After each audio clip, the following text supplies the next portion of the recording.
আসসালামু আলাইকুম। আমি সৈয়দা ফাতেমা, সিরাতুল মুস্তাকিম ইসলামিক একাডেমির সহকারী শিক্ষিকা। আজকে আমি চতুর্থ শ্রেণীর ৫ নং লিসেন প্ল্যান নিয়ে একটি ভিডিও তৈরি করব। প্রথমেই আমরা বোর্ড বই লক্ষ্য করি। আমাদের অধ্যায়ভিত্তিক কিছু প্রশ্ন আছে, সবাই দেখতে পাচ্ছ। এখানে আমি অনেক অঙ্কই তোমাদের করিয়েছি। আমরা আজকে কিছু সৃজনশীল বানানো শিখব এবং এর উত্তর কিভাবে করতে হয় সেটা আমরা শিখব।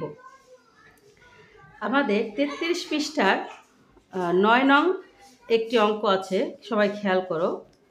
গীতা অপেক্ষা শিহাবের ৩৯০ টাকা বেশি আছে, শিমুল অপেক্ষা গীতার ৪৭০ টাকা কম আছে।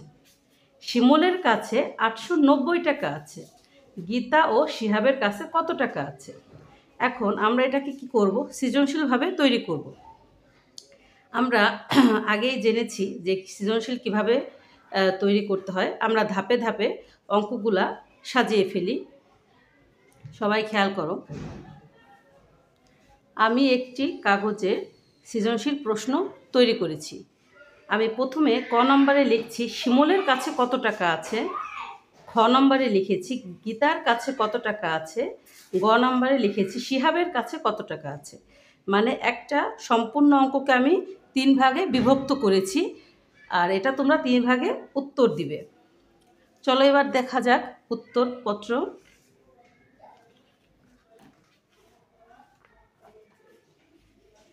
আমাদের 1 নম্বরে ছিল, খেয়াল করো, শিমুলের কাছে কত টাকা আছে।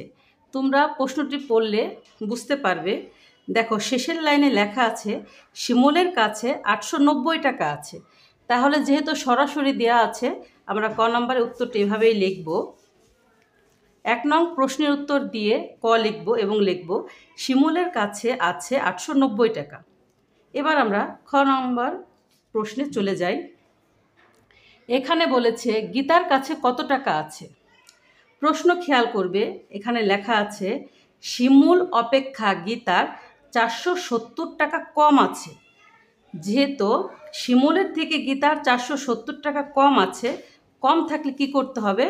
বিয়োগ করতে হবে। শিমুলের যা আছে তা থেকে গীতার টাকাটা বাদ দিতে হবে। দেখো আমরা কিভাবে করব। আমরা লিখব শিমুলের কাছে আছে ৮৯০ টাকা, শিমুল অপেক্ষা গীতার কম আছে ৪৭০ টাকা। তাহলে আমরা এটা কি করব? বিয়োগ। গীতার কাছে আছে, আমরা বিয়োগ করলে পাই ৪২০ টাকা। উত্তর ৪২০ টাকা। এবার আমরা গ নং প্রশ্নের যাব। লাস্টে চেয়েছে শিহাবের কাছে কত টাকা আছে। শিহাবের কাছে কত টাকা আছে এটা আমরা প্রশ্ন দেখলেই পাই গীতা অপেক্ষা শিহাবের ৩৯০ টাকা বেশি আছে। এখানে কি আছে? গীতার থেকে শিহাবের টাকা কিন্তু বেশি আছে। আর যখন বেশি থাকবে তখন কি হবে? গীতার যেই টাকা ছিল তার সাথে শিহাবের টাকাটা যোগ হবে। তাহলে দেখো খেয়াল করো, গীতার কাছে আছে ৪২০ টাকা, গীতা অপেক্ষা শিহাবের বেশি আছে ৩৯০ টাকা। তাহলে আমরা এখন কি করব? গীতার যে টাকা আছে আর গীতা অপেক্ষা শিহাবের বেশি যে টাকা আছে সেটাকে আমরা যোগ করব। তাহলে আমরা পেয়ে গেলাম শিহাবের কাছে কত টাকা আছে। শিহাবের কাছে আছে ৮১০ টাকা। উত্তর ৮১০ টাকা। আমাদের বোর্ড বইতে লক্ষ্য করো, আরেকটি অঙ্ক আছে ১১ নং। সোহাগ ৭০,০০০ টাকা দিয়ে একটি মোটরসাইকেল ক্রয় করলেন। মোটরসাইকেলটির রেজিস্ট্রেশন বাবদ ১৫০০ টাকা ও মেরামত বাবদ ৮০০ টাকা খরচ হলো। এখন সে যদি মোটরসাইকেলটি ৯০,০০০ টাকায় বিক্রি করে তাহলে তার কত টাকা লাভ হবে? আমরা কিনেছি কত টাকা দিয়ে? ৭০,০০০ টাকা দিয়ে, এবং এর আনুষঙ্গিক খরচ আছে ১৫০০ রেজিস্ট্রেশন ও মেরামত ৮০০ টাকা। এখন যদি আমি ৯০,০০০ টাকায় বিক্রি করি তাহলে এর কত টাকা লাভ হবে? এটাকে আমরা কি করব? প্রথমে সাজাবো। অঙ্ক আমরা সৃজনশীল তৈরি করব। প্রথমে সৃজনশীল তৈরি করব কিভাবে? সবাই খেয়াল করো। মোটর সাইকেলটি কত টাকায় বিক্রি করলেন, রেজিস্ট্রেশন ও মেরামত বাবদ কত টাকা খরচ হলো, মোটর সাইকেলটি ৯০,০০০ টাকায় বিক্রি করলে কত টাকা লাভ হতো। প্রশ্নটি আগে ভালো করে সবাই পড়বে। এবার আমরা ক নং প্রশ্নের উত্তর লিখব।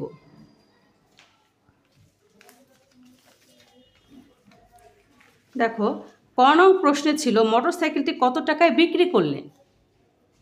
এখন আমাদের উপরে যে অনুচ্ছেদ আছে সেখানে লেখা আছে এখন সে মোটরসাইকেলটি 90,000 টাকায় বিক্রি করলেন। তাহলে আমরা ক নংয়ের উত্তর পেয়ে গেলাম, মোটরসাইকেলটি 90,000 টাকায় বিক্রি করলেন। খ নং বলেছে রেজিস্ট্রেশন ও মেরামত বাবদ কত টাকা খরচ হলো। এখন আমাদের অনুচ্ছেদে আছে রেজিস্ট্রেশন বাবদ খরচ হলো 1500 টাকা, মেরামত বাবদ খরচ হলো 800 টাকা, মোট খরচ হলো কত? 2300 টাকা। উত্তর 2300 টাকা। এবার আমরা গ নম্বরে যাব। মোটরসাইকেলটি 90,000 টাকায় বিক্রি করলে কত টাকা লাভ হবে। যেহেতু আমাদের ক্রয় খরচ ছিল 70,000 টাকা এবং আনুষঙ্গিক খরচ বলতে রেজিস্ট্রেশন ও মেরামত খরচ ছিল 2300 টাকা, তাহলে আমাদের মোট ক্রয় খরচ হবে কত? 72,300 টাকা। আর মোটরসাইকেলটি আমরা 90,000 টাকায় বিক্রি করলে আমাদের লাভ হবে 90,000 টাকা থেকে আমরা 72,300 টাকা বিয়োগ করব। বিয়োগ করার পর আমাদের হলো কত টাকা? 17,700 টাকা। তাহলে আমাদের মোট লাভ হলো কত? 17,700 টাকা। আজকের মতো এই পর্যন্তই। যদি তোমরা কোনো সমস্যা থাকে বা নাম বুঝতে পারো অবশ্যই আমাকে হোয়াটসঅ্যাপে নক করবা। আসসালামু আলাইকুম।